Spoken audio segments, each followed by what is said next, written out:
George Clooney endured a testing shoot as the star of 2000's Set the Perfect Storm.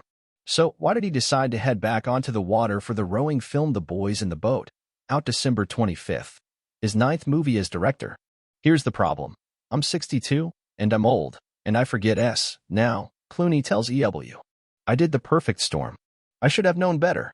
While making The Boys in the Boat, the director says all the complications of filming such an endeavor came flooding back the first day on the water. I was like, what was I thinking? The wind is blowing all the boats in different directions. Our boat can't get near the other boats, or we capsize it. We trained the actors, and they're doing a great job, but even a professional rower can row maybe 2 hours, and we're going to be out there for 8 hours. There was nothing but challenges, but it was mostly about my stupidity more than anything.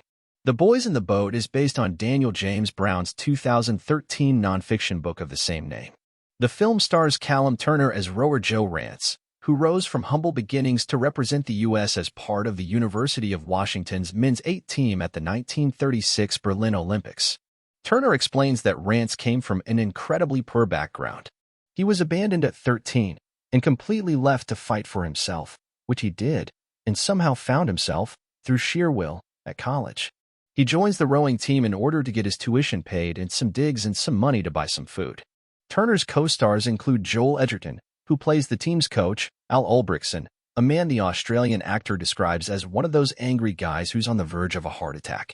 I get to play one of these coaches that we all know can be very successful because they care so much that they look like they're having zero enjoyment, zero fun. The Christmas Day release of The Boys in the Boat is the end of a decade-long quest for Clooney and his longtime producing partner Grant Heslov. The director recalls that the pair chased the book 10 years ago. We lost out, didn't get it. Then we went over to MGM 3 years back, and they had this in their library. We brought on a writer, the Revenant co-screenwriter Mark L. Smith, and put a script together that we liked, and then it was just about trying to get it made. The budget on this is not a very high budget. This isn't a Marvel film. In fact, the studio came to me 10 days before we started shooting and asked me to give my salary back to make the budget, which I had to do. Don't worry, there's no need to send any cash Clooney's way. The filmmaker has been made financially whole by the studio. You know how I got it back, says Clooney.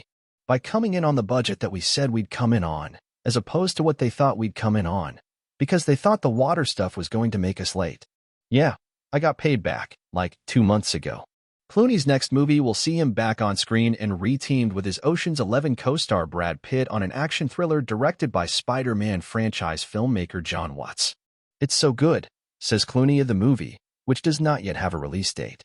John Watts is just a master storyteller, and we had the time of our lives, and it's fun to work with Brad.